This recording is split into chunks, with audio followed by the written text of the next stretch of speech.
Yeah. Up for the stream. Oh, so helpful. Wow, I got a direct link. That's Yeah. awesome. I had to Google. I had to pick like 2 links, so tough stuff. Yeah, Yeah, I mean, there's so many Protosses in this tournament. There's a lot to talk about, no? yeah, right. Well, that'd be one of the things I guess that we kind of go over anyway. Sure. Yeah. So how Protoss is doing, kind of a big question. I just went over Zerg a little bit with Eon Blue, and he also had some interesting things that I'd like to get some of your thoughts on. But let's go ahead and just first get your thoughts on. Do you know anything about the players coming in here, like how much they're practicing and how much they're nervous and how much they've put on for this and all that stuff? Well, do you mean like all players or just Protoss players? All players, if you know that I don't know, Maru is still incredibly nervous because he's facing Oliveira potentially. I don't know, really deep stuff. Yeah, I mean, I don't have that deep knowledge about the players like Maru or so on, but I mean, I know about Clem and I know a little bit of Cure, of course, because they're both in Team Liquid. I think just in general, I think the players are going to bring not even the A game, but like an S-class game for this tournament. The way that I think, the reason why I think that is because when we were playing the Esports World Cup qualifiers, just the online qualifiers and the closed qualifiers, and I was watching the level of play there just in the closed qualifiers, and it's not the best players in the world right there because these are the guys that did not qualify. I think the level of play right there was actually astonishing. From the very first rounds, it felt like everybody was taking it more than serious to qualify because it's such a big deal. It's such a big prize pool for the tournament. And I think, especially for the main tournament here, we have like 16 players, and they don't need to worry that they are going to be losing the first round and they're out of the tournament. They basically have like 3 chances in this tournament. So I think there's going to be less stress about being knocked out. So that way that they can bring the more A game. So I'm expecting like extremely high level of play here, and I'm sure everybody is gonna prepare super hard for the first matches as well to prepare, because I believe the first rounds are best of 3. Or is it all best of 5? It's best of 5s. It's all matches are best of 5 in the main stage. Okay, yeah, that's even much better. So most of the time, the better player will win. I would say it's much less likely to fumble in a best of 5. Okay. Yeah, that's a good point. It was an interesting perspective from Eon Blue, but obviously you're the pro gamer. So, he was saying that he actually thinks that with all of the a mass amount of pressure that's going to be on all these players, there actually might be some more upsets. Like a guy like Oliveira might actually do better with that type of setup going into a tournament. As he, kind of still the upsetter, even though we know that he's generally very good. With the prize pool that's on the line, and also the fact that it's like so far the only tournament we know about. Like this could be the last tournament in StarCraft 2, and we don't know about it. So what are your thoughts on that? So yeah, there's definitely going to be a lot of pressure on the favorites here, but I think the level of play that we currently see in StarCraft, the favorites, especially the overwhelming favorites like the Maru, Serral, I guess they are the only 2 that are less likely to be upset. However, I mean, in Katowice, right, in the finals, Oliveira did beat Maru in the grand finals, so it was a big upset. So there's still a lot of pressure. I think Serral is the only one, I would say, that would be immune to this kind of pressure, and everybody else will feel the pressure, but the pressure will be on both sides. So I think we will, especially in the first rounds of the tournament, we will likely see some mistakes, as we usually see in the first rounds of the big tournaments, like the DreamHacks and so on. But I think these players are going to be so well prepared that we will still see the highest of levels of play. The amount of pressure will definitely be a factor here for the favorites, but I wouldn't say it's going to be a key factor. Especially since, like I said, they still have more chances to play, even if they lose in the first rounds. So I think it's not going to be that big of a factor. Okay. We'll get to the 2 knockout guys, I guess, in a little bit. Yeah, well, Showtime and Shin, they're just screwed. Like, it's really bad for them compared to the 16 guys, that's for sure. Yeah, that's absolutely for sure.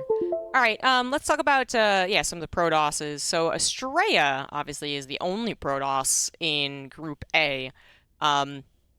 Is that good for him because he's versing all this Terran? Is it bad? What are your thoughts on him as a player? I think Astrea is pretty damn good in PvT if he gets to play his game and he doesn't get punished for it. I think if he survives through the early mid game, the Terran pushes, the early game harassments and so on, I think his later stage of the game can be quite scary because he tends to get into these stages of the game somewhat from a greedy perspective. Like he likes double force, mass amounts of expansions, mass amounts of probes, no matter what the Terran is doing most of the time. So if he goes through that phase, he's pretty good in the matchup. I think versus Gumiho, especially since is his first best of 5 match, I think it's definitely possible that he can win the match. But Gumiho is one of those players that is very smart and intelligent about the way that he approaches the best of 5. He can have a mech build in game 1, a bio build in game number 2, a proxy build in game number 3, and before Astra even gets to play his own game, he's gonna be 3-0 already. So I think it will come down to the preparation of the two players and how the build orders are going to be matching up against each other, because I think Astra will also be preparing some of his own stuff, because he's a creative player as well, but more of a macro rather than cheese, I would say. He's not like an all-any kind of creative player. So there's a chance here for Astra to win, but I would still favor Gumiho, especially since Gumiho is also coming up from winning Home Story Cup, right, versus Showtime, where Showtime also played extremely good games, and I don't think Astrea didn't have that much like Terran opponents to really face the same level of play that Gumiho usually has at a Korean ladder when he gets to play, let's say, the ladder versus the Protosses, the heroes, the classics, the statses, and so on. Yeah, it's gonna be difficult for Astrea. Overall, who do you think is gonna make it to that upper bracket final? Upper bracket final.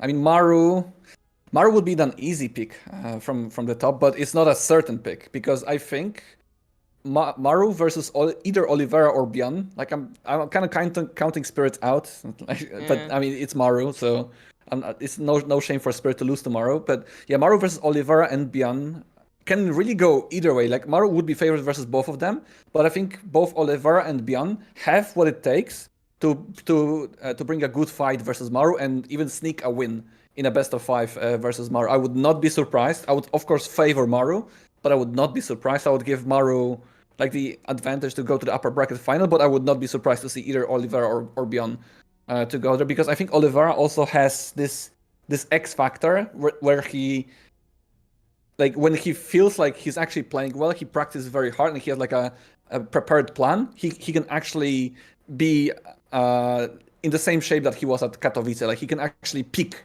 very, very high. So I would not be surprised to even see him win versus Maru there. But like, of course, Maru would be the favorite. So I would give Maru the first place possibly here in the upper bracket. And from the bottom half, I mean, it would be shame not to say Dark, to be honest.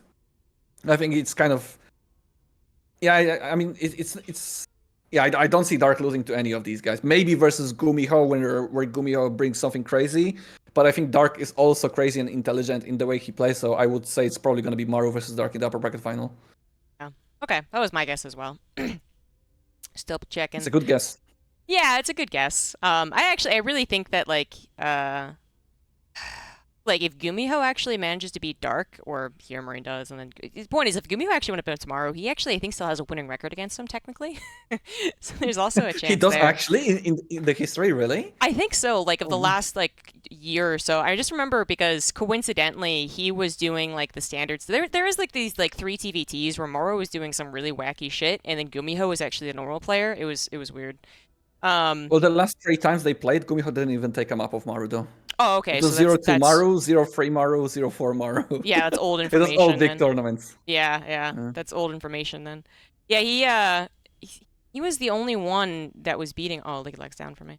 He was the only one that's beating Maru for like I don't know. There was like a 2-month period, but that's clearly old news at this point. So I think the match that you remember is the DreamHack event where Gumiho beat Maru 3-2 in the playoffs, or it says a knockout bracket. It was 2023.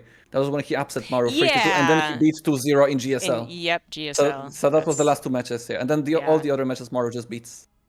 Yeah, you're right. Yeah, God, it's so one-sided. Yeah, I don't think it's gonna change then.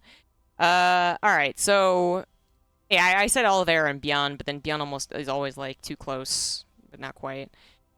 And then the other bracket, you have your 2 other Protosses here. So what do you think about Hero and Classic's chances in this bracket?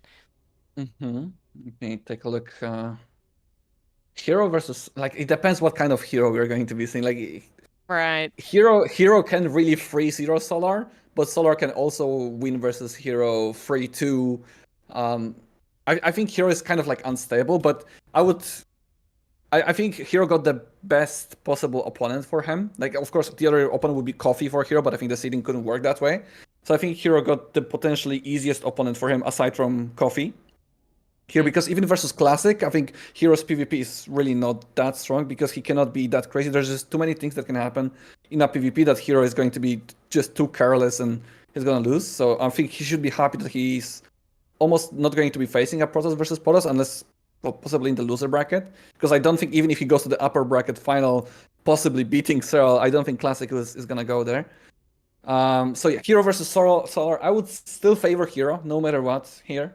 I think he has a good shot versus Solar. I think also historically he should be doing well versus Solar. Let me just double check that real quick on Aligulac as well. But I think in the recent past it should be good for Hero a couple of times already. Yeah, in the year 2024, the last 2 times. He actually has a substantial win record, 2-4 in matches. I guess 2024 is not that bad, but. And I think also Hero is one of those players who doesn't care. It's the first match of the tournament. He always plays this kind of like a sloppy, different kind of style where he's gonna make some mistakes and his play is not perfect, and he's fine with this, and he's not gonna be bothered by this. So I think in the first stages of the tournament, Hero is also very, very dangerous. And of course, the more he's warmed up, he's still super dangerous. But I think in the first stages, he's still quite a dangerous player to play against. And I think Solar is kind of the guy that can crumble under the Hero's pressure, especially in PvZ. His defense is never like super clean like the Reynors, Serals and so on versus the Oracles. He can be, but not all the time. A lot of the times when I watch Solar's ZVP, he does lose drones early on, and then the way that he comes back to ZVP is just like trying to catch off guard the Protoss or do like a big all-in and stuff like that. I don't favor him that much in that sense. So I would say Hero. Probably 3-1 even versus Solar here. I would favor that. And then Classic versus Clam. Well, this one is interesting because I think if Clem plays his 100% and Classic plays his 100%, I think I give it to Clem. If they're both well prepared, well warmed up and so on, I would favor Clem. But Classic is this kind of a Protoss that is actually very good at preparing for an opponent. And he has these creative builds, creative strategies, and he's very good at hiding them. We remember this one move that he did long time ago. I think it was versus Rogue or someone where he like blinked Dark Templars in a very important match. Yeah. I think it was to the main base to kill Lair or something like that. Yep. So he has these very creative strategies, and Clem plays so much online. There's a lot of data about Clem and the way he plays PvP. Sometimes it doesn't matter if you know how Clem plays, you will still lose. But Classic is a very intelligent player, and he can prepare some strategies to see the tendencies, the things that Clem likes to do in certain situations, and he can try to blind counter them. But because this is a best of 5, I think Clem might be smart enough to realize that maybe he needs to change it up a bit. The only reason why I'm worried in this round for Clem is that it's the first round of the tournament, and Clem needs to warm up to play his absolute best, I think. And he tends to forget about it, I think. He doesn't even realize it himself. He can literally wake up, sit in front of a computer and play versus the best players in the world and still win. But if he would wake up, 2-3 hours earlier, get a good breakfast and actually get 2-3 games of warm-up, he would be even better. So I'm just worried that he might not be well warmed up versus Classic, but I would still favor Clem here. In this matchup, so Classic would go down to the lower bracket here possibly, and of course I will be cheering for Clem because he's also not only my friend but also for Team Liquid, right? Yeah, of course. Yeah, I was checking some of Clem's past history and seeing kind of that in action. Whether or not he got a slow start or a fast start. Do that later. Like even the last DreamHack, right? He lost versus Stats and Hero Marine in the first stage. Right. Of the tournament, and then he got bopped by Hero 3-0, and the games were super unfortunate there though for Clem. Even though it felt like Clem is doing almost all of the things right, Hero was still making mistakes, and then Hero still won just barely, but he still won. It was a heartbreaking loss for Clem that DreamHack. Yes, yeah. So that's like a pretty good one. And then obviously the one before that was Atlanta, which he ended up winning. So. Yeah. And he probably had a stronger start as well. That's why I wanted to double check. Yeah, he beat Classic instead of losing the stats. Then he beat Gumiho instead of using Air Marine. Like it was actually kind of the inverse in the same same races. That's a Yeah. very good point. Very good point. Some slow starters in this tournament. In general, I don't want you to reveal anything from your teammates, of course, but we've been Hmm. talking a lot about this Protoss meta, this low gas Colossus with a bunch of charge lots. Um, that seems to be what's messing up the Terran. What are your general thoughts on the matchup and how Terrans are feeling about the matchup as well as the Protoss, obviously? So I can talk from my just own experience, my own perspective. Hmm. I think there's a lot of build order roulette in the early game of PvT. Not Okay. sure if it's as much as it was before, because of the Widowmine change. Now we have at least less builds to worry about. Like we don't need to worry about an armory Widowmine drop all of a sudden. But still, there's like Cyclones builds, there's the Proxy Marauders build, there's the Hellion drop, there's eBay block, there's Proxy Reaper, there's double gas, free Reapers, two Hellions. There's just so many things that the Terran can do that from a Uh-huh. Protoss perspective, it feels like I just need to take care of everything, and sometimes my build is gonna work well. Sometimes it's just a build order loss, and I can just get behind all of a sudden. Like for example, Classic is one of the guys that really likes to open up Oracle. I like opening up Oracle myself, and it's great versus, let's say, double gas opening from the Terran that likes to go into free Reapers and two Hellions run by because the Oracle shows up just in time to shut this down, and Terran just hates his life if that happens. But some Protosses like to open up Stargate and Phoenix first, and that Phoenix doesn't really help you versus that much, and then the Terran can get some damage done. Same with the Blink openers. There are different kinds of openers with Blink. There's the 4-gate Blink that MaxPax popularized, which actually kind of fallen off a bit because not everybody can play like MaxPax. Not everybody has the same like Mm-hmm. multitask and understanding of the build. But I think still the Terrans have played so much versus MaxPax that they kind of figured out how to read when the attack is going to come and when the Terrans need to defend, because a lot of the times the Terrans, when the first blink attack would happen, the Protoss would like blink in, snipe out maybe a siege tank and so on, and then Protoss would always put the 4 stalkers in the war prism and then attack in the main base with the war prism and then the natural with the stalkers, or the other way around.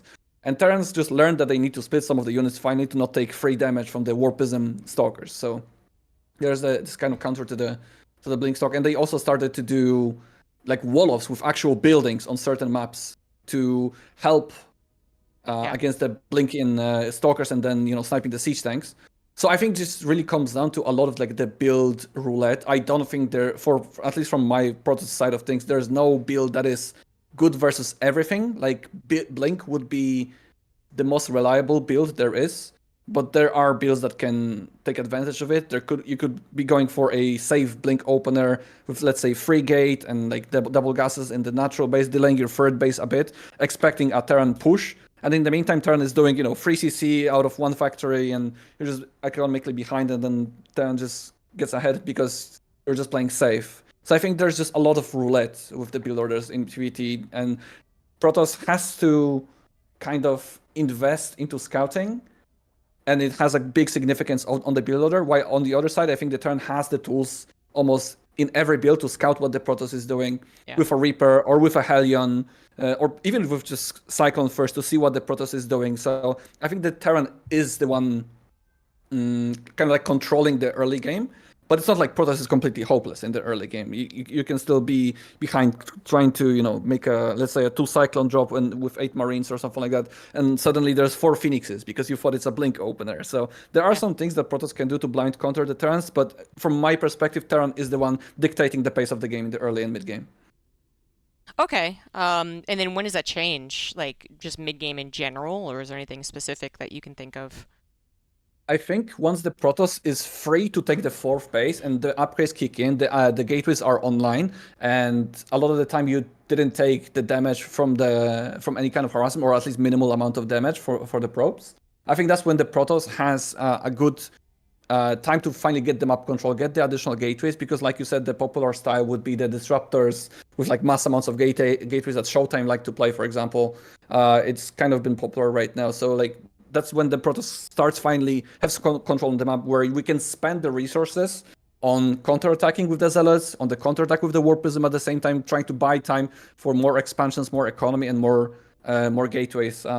Basically, I think when you're like closing out to 160 supply, 200 supply as a Protoss with 5 or so disruptors, that's when you start feeling that you're trying to control the game, and that's when the Terran has to either like split and fight with armies both sides, like one army on the one side, the second army on the other side, and try not to get hit by disruptors or flanked by Zealots and Stalkers, or tech up to Liberators and try to play that slower game, trying to take that trading game. Yeah. Okay, a good summary. Do you have any thoughts on Cure versus Reynor? I personally think it's very interesting. I want to hear your thoughts. Not that much of an expert on TVZ, but I did see, and Reynor was kind of vocal about it.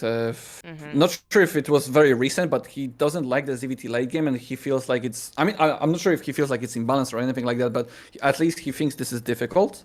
But on the same time, Cure is also like a good late game TVZ, but I think Reynor has just that edge over Cure. I think they're both kind of like evenly matched. But I think Reynor is just the younger, faster, more. I don't know how to say that even. Like he has it in hand to get one edge over Cure in this matchup. Cure would need like this one point to match Reynor, and I think Reynor is kind of like the slight favorite over Cure. But it's also the first round of the tournament. Maybe Cure has some timing builds prepared. I think Reynor struggled against that versus Oliveira, right? Like actual timing attacks where you can actually get ahead, because Reynor can be kind of too greedy, and he falls to the dedicated timing attacks of a turn when Reynor's trying to get into the late game, trying to get that one edge over the turn when he knows it's going to be a trading game. Mm-hmm. Okay, interesting. Yeah, I just checked their history, and I actually did not even realize how one-sided it has been. I did give Reynor the edge as only well. winning, right? Yeah, Reynor's won the last like 10 times they've played. Yeah. But it, just because it's interesting because it's a rematch of Gamers 8 finals, and I think Reynor, there's a lot of talk about him slumping and whether or not he's going to be better, which is always overblown because you check his most recent result and he did get round of 8.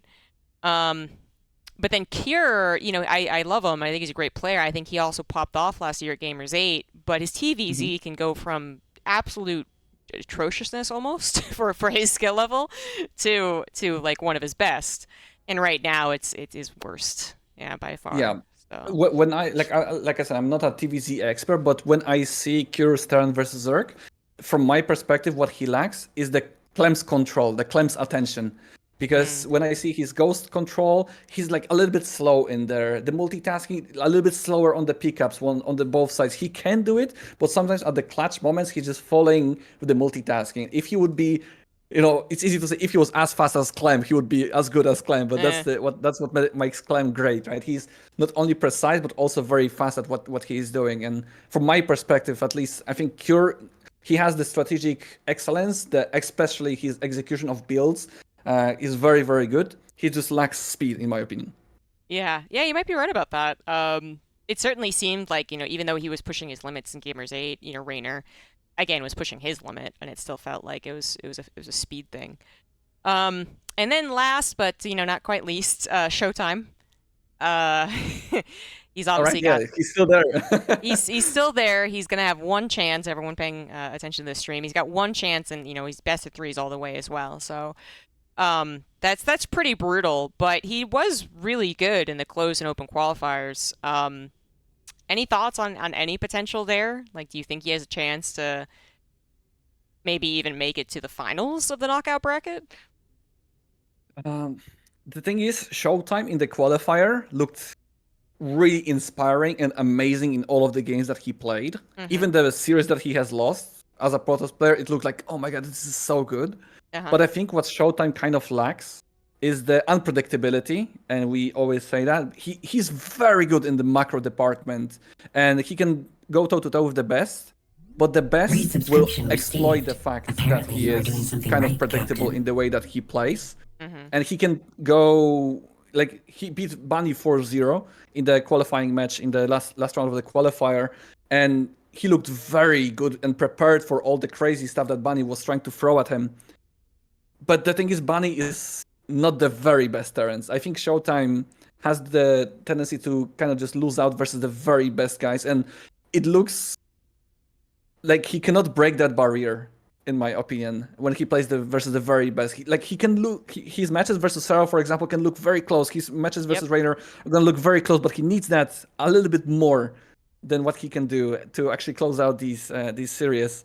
And for Showtime, I think if he wants to go far in this tournament, he would need to dodge the top dogs if they get somehow knocked out, into the first rounds. Yeah, I think he can definitely go toe to toe with like the Hero Marines, Astrayas, Gumiho's, Classic. I think would be even definitely doable for him. Coffee, of course, he could even beat probably Solar.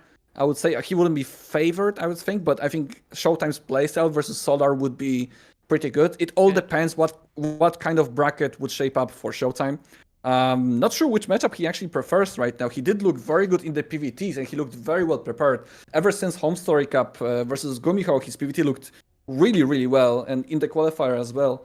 So I'm not sure which matchup he would like to avoid. I think PvP, he's been kind of like vocal that he doesn't really enjoy it. Yeah. I cannot really blame him, but there's not many Protosses here, so he will likely even avoid it. But even from the Protosses here, I think it's fine even if he faces a PvP, because versus all the free Protosses, Astraya, Hero, or Classic, Showtime would have an even match. Maybe Hero could be too crazy for Showtime, but on the other hand, sometimes Hero might be too crazy for himself and just throw the games away. Exactly, yeah, that's what I was going to say.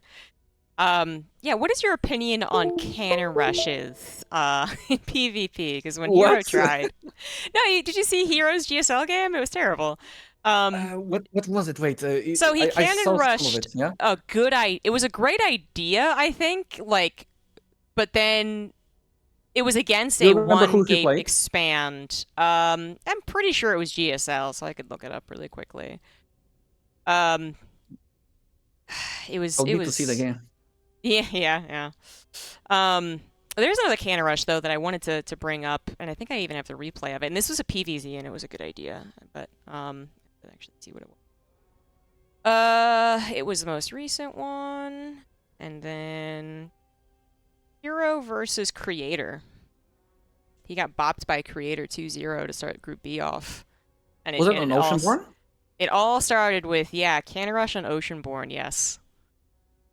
I think I saw part of that game. I mean, Cannon Rush. I do a lot of Cannon Rush on my YouTube right now, sure. so I have like a lot of experience with this, but it always comes down to players just screwing up. It's just this kind of strategy that, sure, you can surprise with someone, but after the recent patch, there's you have more surface area with the probes. They have like this slight more attack range, so it's even easier to screw up right now. Get a surround on the pylon or a cannon, or even if you want to like survive with the probe running around, trying to put down the pylon walls or cannons. So it's easier to lose that probe. I think Cannon Rush is very map dependent. I don't think it's really like strategy dependent, but I still think if it would have to work, it would be in PvP, because it's you can make a mistake and you can lose to a Cannon Rush in a PvP. For example, I would say the good Cannon Rush maps for PvP would be Ghost River. There's a good cannon spot like behind the gas, especially since there is I would say like the cannons can kind of like reach almost the middle line. It's very close. That the cannon from the low ground can cover up the cannon on the high ground, and then the cannon from the high ground is already reaching the middles and gas. Oh, okay.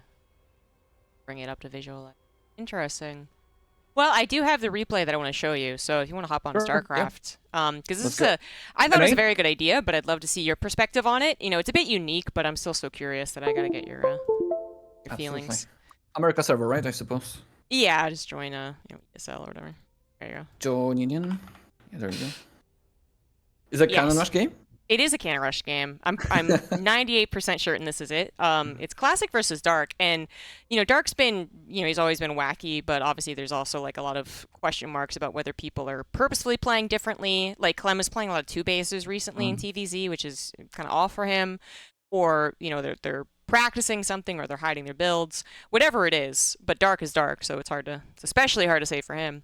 But he takes, I believe, the gold base here Gold or first, something. yeah, and then you make two Yeah. pylon. You can make two pylon wall to punish the gold, but the thing is, it's like there are Zergs who do that to just bait out the cannon rush, and what they do, they just make a hatchery at the natural base, and they just cancel the gold base once you have committed to the cannons. Okay. Let me see.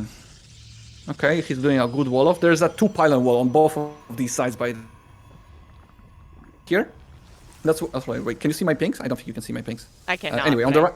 Yeah. On the right side, so where the classic is doing is the right one, but on the left side is on the gold side. So on the bottom side is the left side, the top side is the right side. So Okay, yeah, he's doing gotcha. a good cannon rush here. Cool.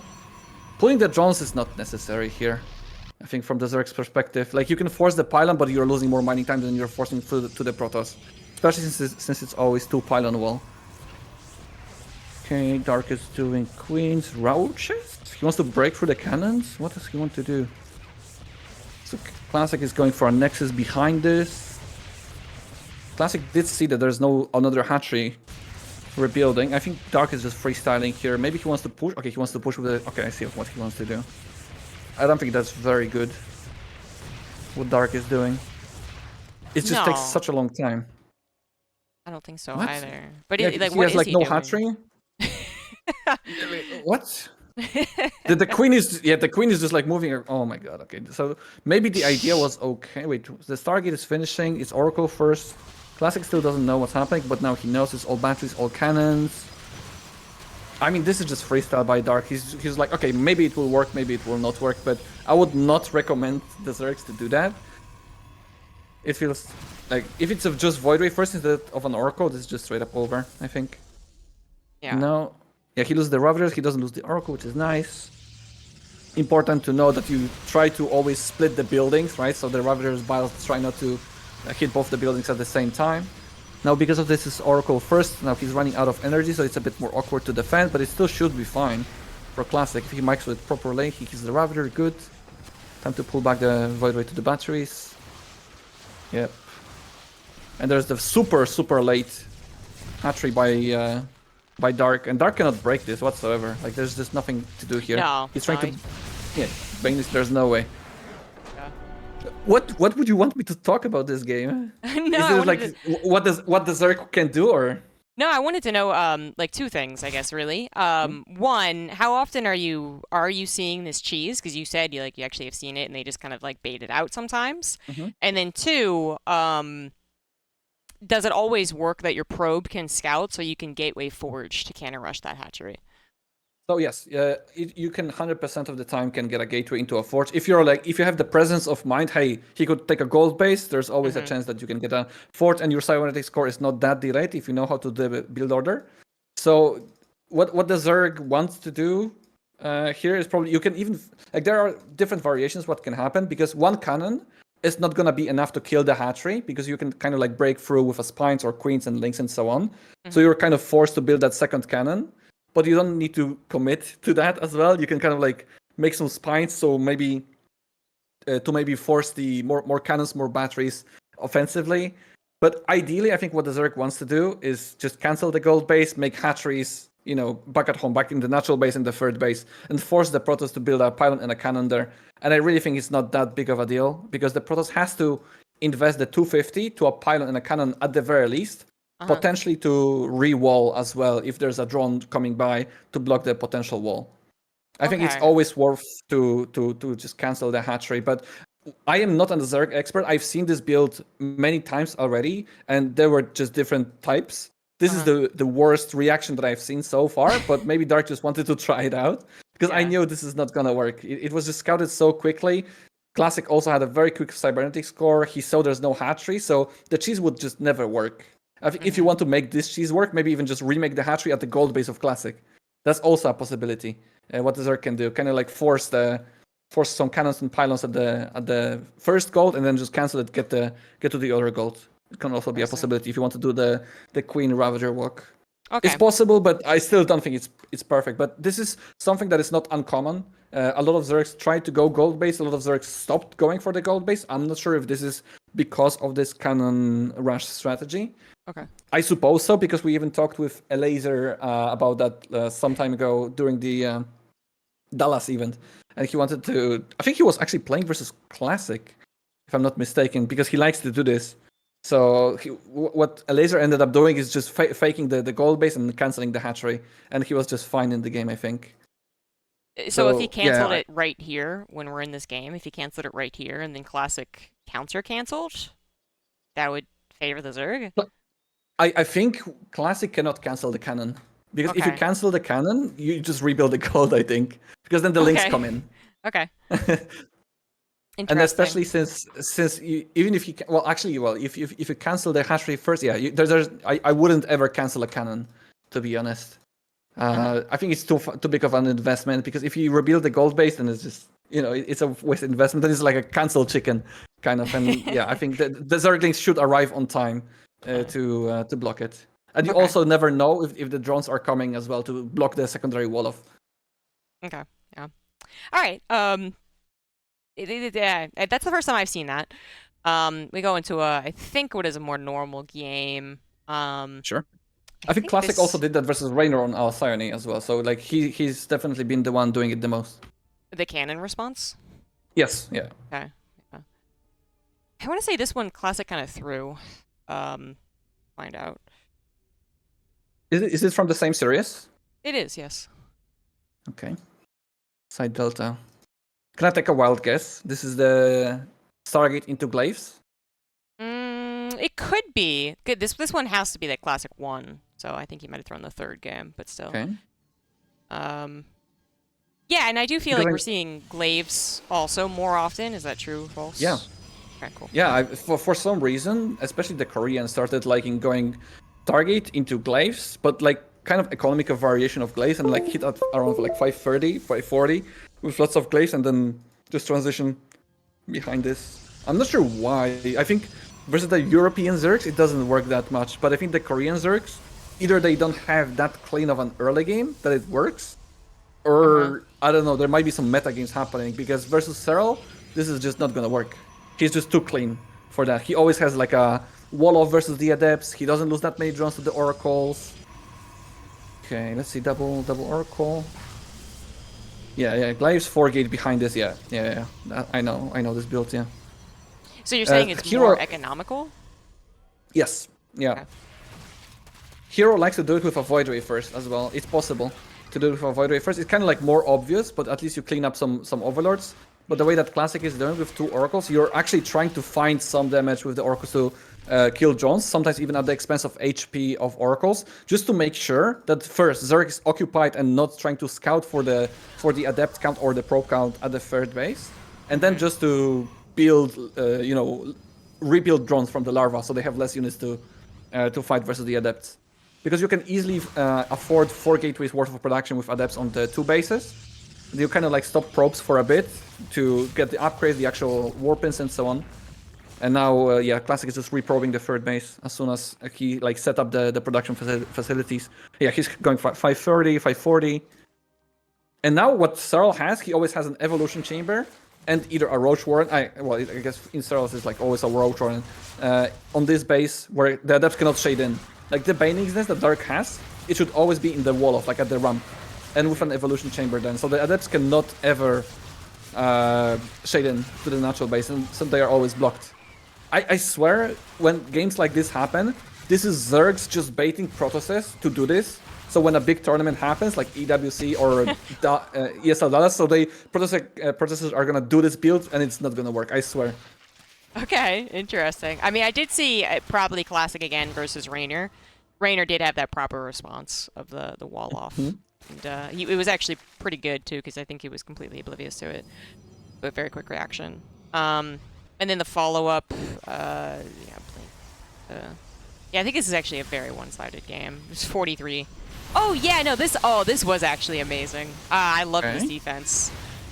Yeah, one kind of missed force wheels on the right side, but it worked out well with the battery anyway. Okay. Super battery, Oracle barely out of energy.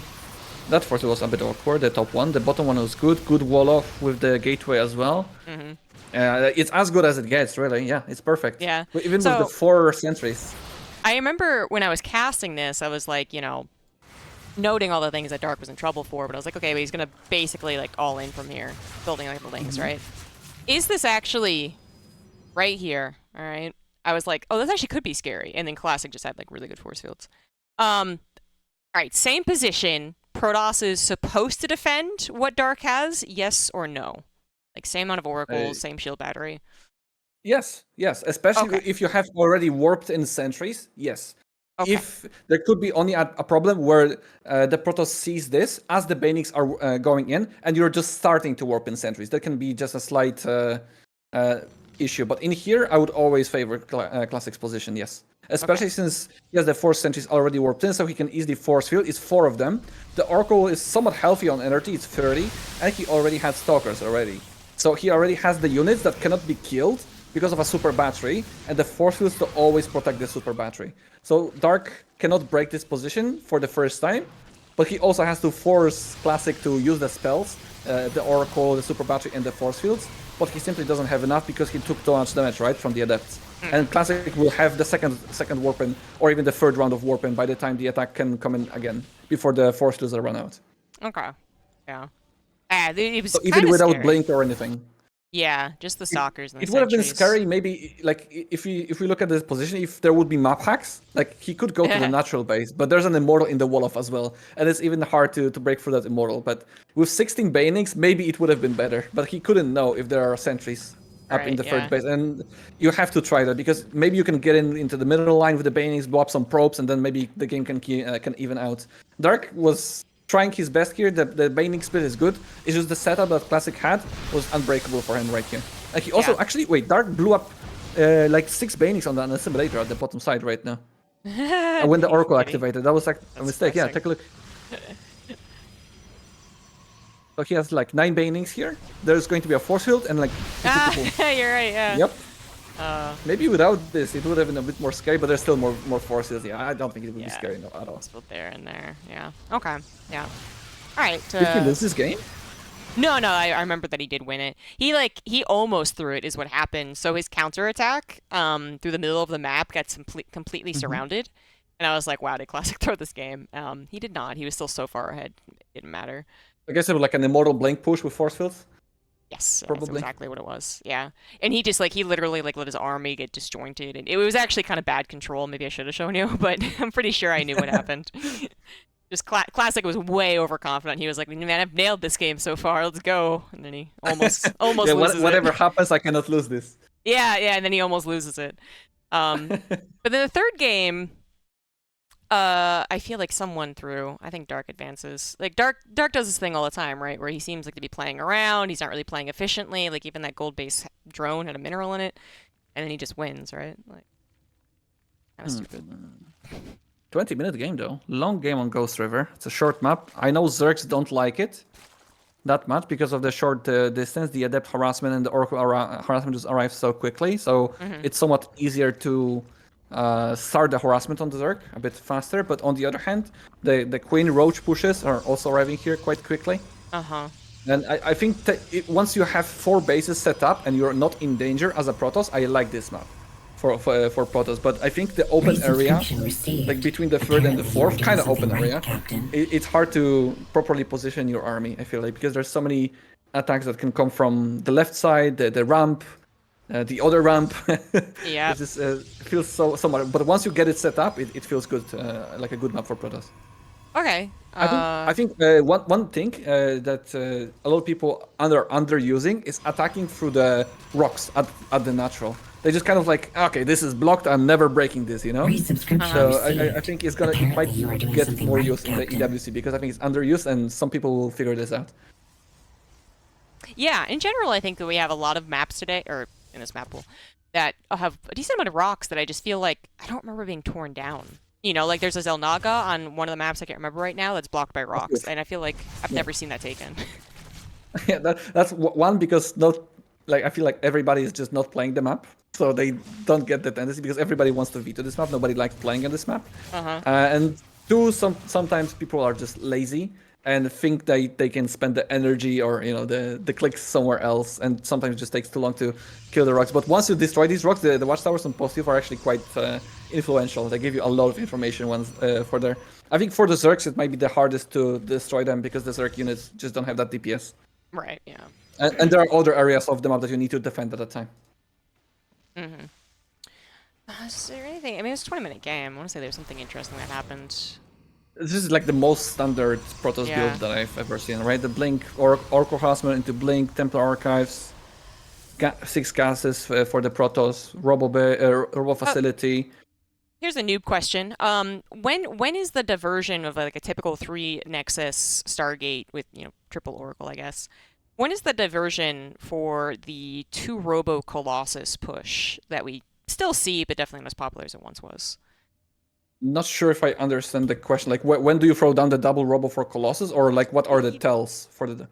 Both, yeah, basically both. Because here we have Storm, right? And it's actually kind of fast and being pumped out. But then there's the alternative where you see that blink opener into the Colossus, the double pumped Robo Colossus.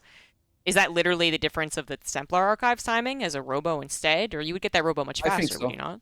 Yeah, I don't have the build fully mapped out, but I think it's just a preference of what the players want to do. If you want to be more aggressive, you need to be like, if you want to go Colossus, I think you need to be active with your Stalkers to find some damage, find the trades. While with the Templars, you can kind of be more defensive because you want to build up the energy on the Templars and don't want to get them surrounded by stray links at the third base. I think that might be one of the tells, that if you're active with the Stalkers, it's maybe likely that there's going to be a second Robo behind this. Alright. That's a very good... yeah, I remember Classic loses this. It ends up being quite the game, though. Oh yeah, on this map, the Swarmhouse can be very annoying from the left side as well. Not sure how to deal with that, to be honest. But Classic is already having Storm. He has Immortals. Stasis Traps will be lovely as well. And he does see the Swarm. Yeah. Look at this. Dark is using actually the pathways. Yeah, for the rocks, and this is very good. I hate it when the Zergs are actually not target firing with the Locust. They just, they just throw them away for no reason. This was like, for example, good. Cannon killed, Robo killed, was good enough. But there's like so much DPS into the Locust that you can, if you could just micro them for 1 more second, you would get so much more value. Dark might have microed it here, but he actually used them in late game TVZ. I was just talking about it a couple days ago, and we kind of concluded that still wasn't a very good idea. But Dark seems to really be experimenting with Stormhost lately. Anyways, his control over the Locust that game was less than ideal, shall we say? What did he land on? At nothing. Like, he didn't actually seem like the first wave. He did kill 3 tanks, and you're like, okay, that's fine. Like, I take it back. But then the next like 10 waves, he would literally let them land on the bio. Like, you wouldn't even try and like bypass 5 ghosts to kill 3 tanks behind him. He didn't even care. Zergs are lazy, They really are lazy. They don't have the Terran focus fire control. That's the issue. Yeah. So this, I remember this. Like, I actually thought that Classic was in a like a okay position, I guess, right? So the typical the disparity of supplies, unsurprising. But then he pushes out, and do you think, well, okay, just right here, is this a good idea from Classic? Because he ends up getting punished for this. So what are your perspectives? Looking at his army, it's not a good idea. He has no beef in this army. What he can do right now is he can kind of like scare Dark, and I think that's what he was doing. But Dark is already preparing a flank, and I think the flank surprised Classic in here. He wasn't expect to be attacked from both sides, because worst thing can happen, he can just storm the army and back off.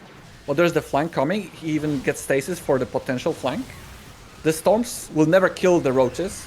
He has no damage in his army to kill the roaches. Like, his DPS of the army is actually not that great. So the best thing that he could do with the army is storm and retreat.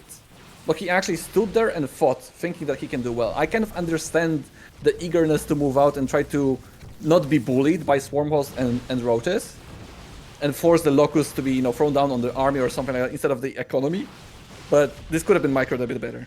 Yeah. It was just lazy, I think, by Classic to let his entire army at 120 supply be killed like that, almost, well, not necessarily for free, but very inefficiently for him, especially since he has no backup High Templars that are already gathering energy for the next set of Locus and so on. So I would not be moving out in that position if I knew that the amount of roaches that Dark has and my army was just not strong enough to fight his army straight up.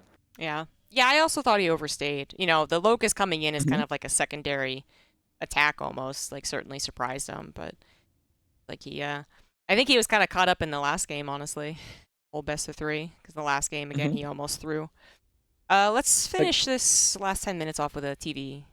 Go on. So what you want to say? Oh, sure. Yeah, because I think when you have an army like this, it's important to have the key strong units versus the Zerg, like the Immortals and the Archons, to at least save them with either like a Warpism once they are attacked. Then it's easier to micro and waste the units of the Zerg, because they will tend to like come in with a couple of roaches. The Immortals are going to smack the roach, and then you're going to kill like 2 or 3 roaches for free, or 5 Zerglings for free with the Archons, and then you're going to save the Immortal or the Archon. What Classic had there, it was a singular Immortal, just 1 sentry to defend himself from a potential flank, and the 4 High Templars. So he didn't even have the tools to defend himself from potential flank. Oh, I think I know what this game is gonna be. I think I know this one. Is it the Sky Toss that is just one attack? Oh, it might be actually. I think I was watching this game. I was scratching my head about this. Okay. Unless they did play a couple of times recently as well, so maybe it's one of the newer games that I didn't pay attention to. This is entire best of 5 too, so it's just the first game. Okay. Oh, 2 racks. Maybe it's not this one then. Oh, maybe it's the newer one. Yeah. 3 racks. Oh wow. Okay, what do you? Maybe I didn't cast this game. 3 racks. Yay or nay? Is it still good? I think it's good versus Blink. That is the 2-gate Blink version, and you're staying defensive with the Stalkers to catch a Medivac or a Raven. If you can get across the map with 3 racks, good. But the thing is, Protosses are pretty good at keeping the Adept alive. And then once they see you moving out to the 3 racks, they're going to move out with the Stalkers and try to, buy time with the Stalkers. Then it's just a micro battle.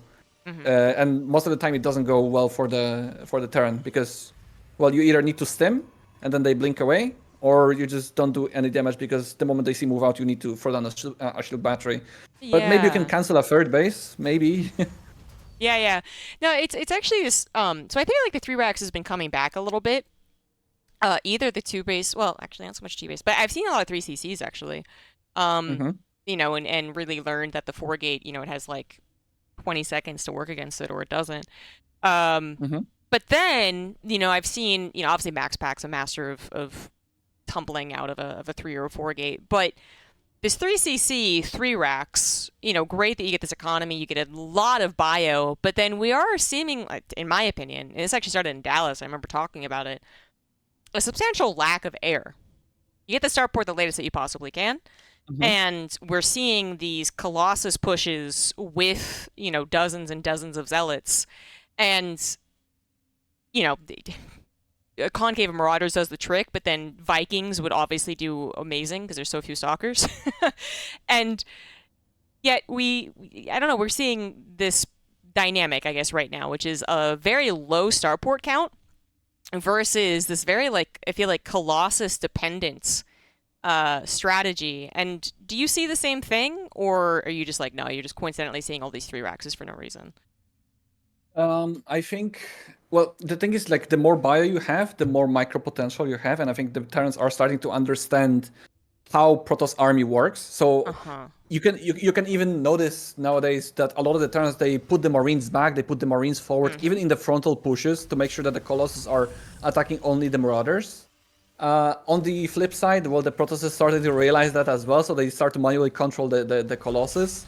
So yeah, you're kind of right that the starports are late with the 3 CCs, but I think the firepower of the bio can be more impactful just in the moment of the push, rather than having 2 or 4 more Medivacs. Because if you have, slightly more army, you're still going to deal so much damage. It's not about the survivability or the mobility of the army. Sometimes you just want to have a lot of stuff to try to push, cancel the 4th, or snipe a Colossus. And then with the next set of Medivacs, try to pressure other base once you have this bio. So it becomes more difficult for Protoss to split a proper amount of units, because it's the Terran's job to kind of out-micro, out-position Protoss in that sense, while they already have 3 CCs. So the Protoss has to like kind of go out of the comfort zone to take the 4th base while it's not being protected by the battery. So there's this slight timing that the Terran wants to cancel the 4th and potentially threaten a drop at the same time, while the Protoss, and the Terran is just growing behind this and creating more army. Yeah. Okay. Yeah. So you know, just the fact that both players are basically there's an understanding, and Yeah, there's goals. Yeah. For each one. So we had a 3-Rax versus a Phoenix opener into, you know, obviously eventually Colossus, and then apparently this game goes on for 20 minutes. 13 Classic minutes, is also like taking the 3rd base. For me, it's always risky, but I see Classic defend his 3rd base even versus the 3-Raxes or like early pushes. He doesn't really like prioritize immediately getting RoboBay, Immortal RoboBay. He just gets a 3rd base slightly faster, and then he gets the RoboBay. As soon as he gets that 3rd base, so he doesn't get behind versus an economical Terran build. I feel like it's maybe a bit risky, where the best Terrans in the world, aka Clem, is gonna punish him for that, I think, because there's going to be a timing where he's gonna have like 1 Colossus or 2 Colossus before Thermal Lens, and it's gonna be a big push coming in. But it's more economical, so he doesn't fall behind versus a free CC. While, for example, what I like to do is just have constant production of my robotics facility, even at the cost of much later 3rd base, but at least my army is strong enough that no push can really break me. And yeah, there's the big Viking push. Yeah, this is what I was talking about, the 4th base. You see, he's like, it's very hard for Classic to secure the 4th base. The attack by Olivar into the super battery, not necessary. There's no reason for him to stay here. He could just cancel the 4th base, right, and piss off. There's no reason for him to attack into that. He was just overconfident here. Yeah. Are you counter-attack, yeah.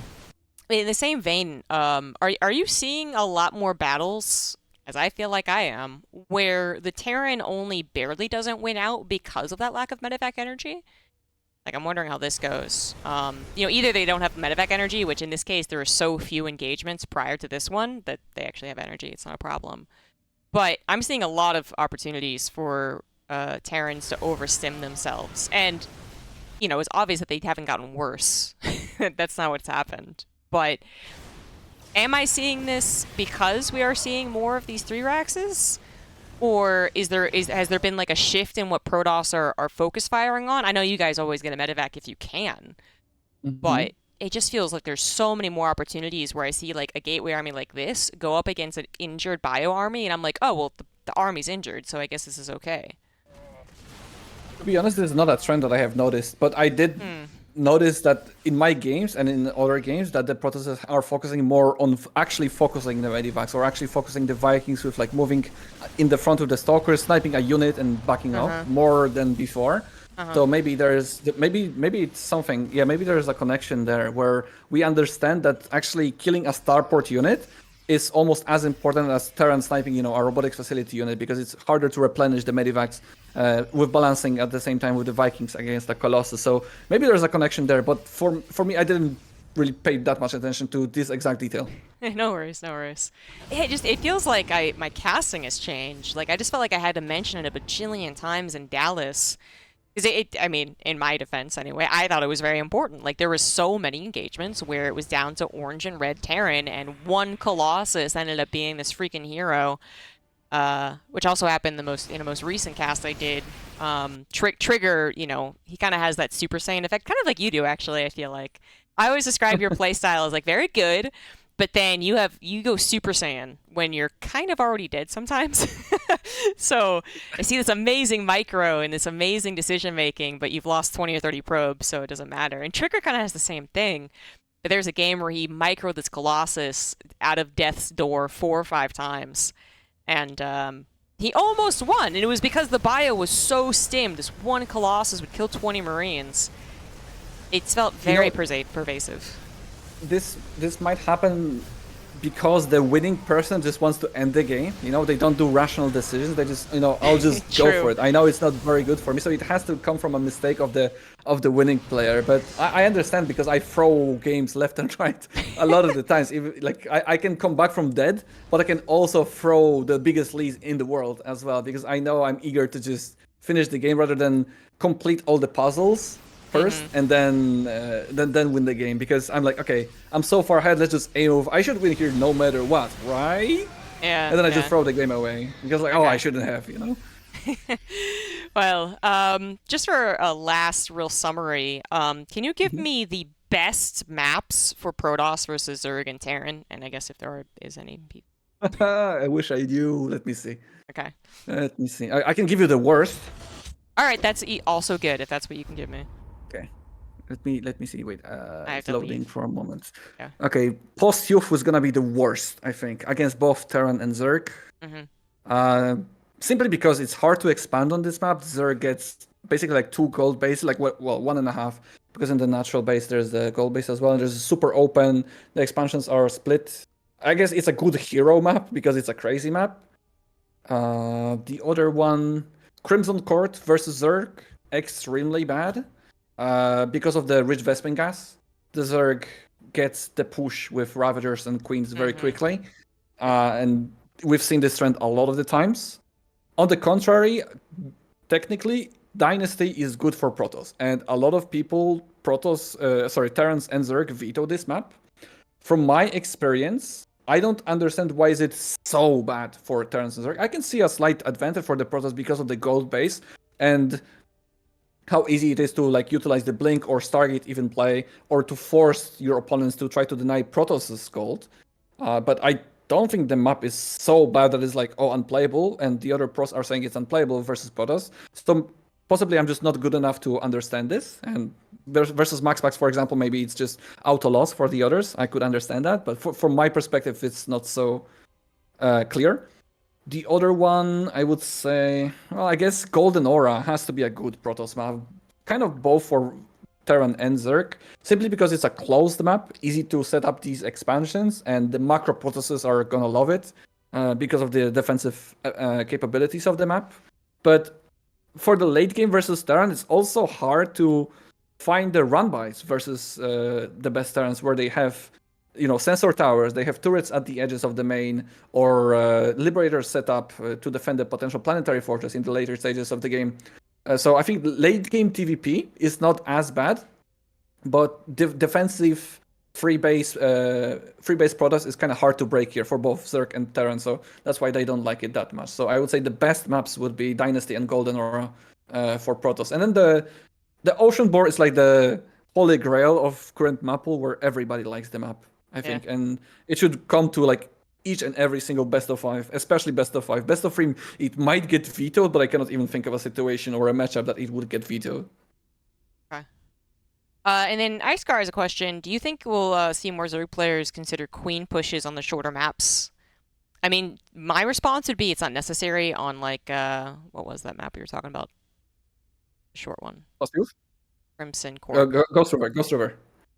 Or either one, actually, because it feels like we're already just seeing Roach Ravager be super effective. But yeah, your thoughts on Ghost River and the Queen pushes, it's a little bit more awkward because it's kind of like so obvious that you can scout, and there's ramps going up, and there's like a slight choke at the third base. It is possible for the Zergs to do that, and it's effective, but the reason why on Crimson Court is better than on Ghost River is simply because of the rich Vespin gas. You can pump out more Ravagers, so there's more firepower, and you need less drones for that. And it also shoots down the push quicker because the hatchery is already forward in the middle of the map, and it's pushing into the Protoss. So I think if you want to see Queen pushes versus Protoss, it's going to be either Crimson Court, Ghost River, or Oceanborn. Any other map is less likely. Okay. Yeah. All right. Well, I'll let you go. Thank you so much once again for doing this and answering my questions. Some new perspectives for me to work into the cast. So always appreciated. I hope I was helpful.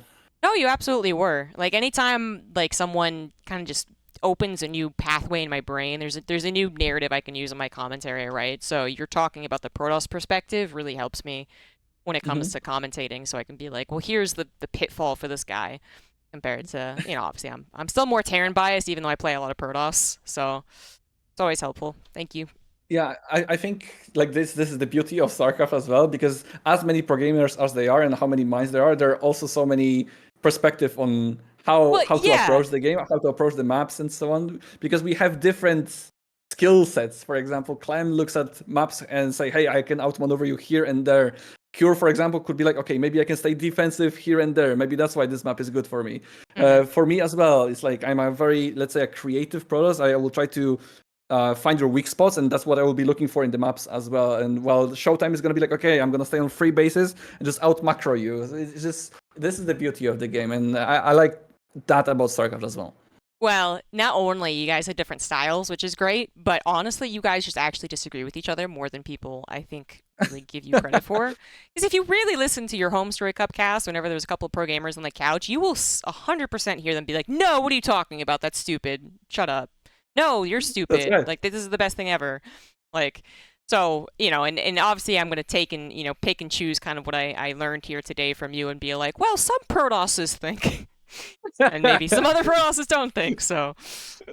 That's right. Well, yeah. At least I hope I can keep my knowledge about the game at the highest level. But sometimes I cannot just execute it. I'm getting a bit worse right now. But I still think I'm doing well in StarCraft. I think my understanding of the game has improved a lot in the past 1 or 2 months because I was practicing so hard to just get better and try to qualify for Esports World Cup. So I think that's should be a good perspective for you to learn from. I hope it was helpful.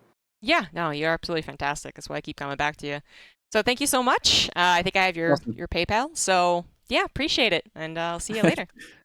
Thank you so much. Bye-bye, guys. Bye. All right, again. Yeah, thank you guys for stopping by and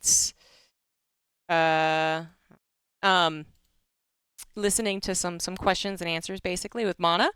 Thank you to everyone who resubbed. We got Anna Bajorn for 34 months, as well as Dark Matter Synthesis for the 3 months. First trimester is finished. And then Fakult Spendulum. Yeah, you always give me that one. Thank you for the 4 months. I will be gone until Monday.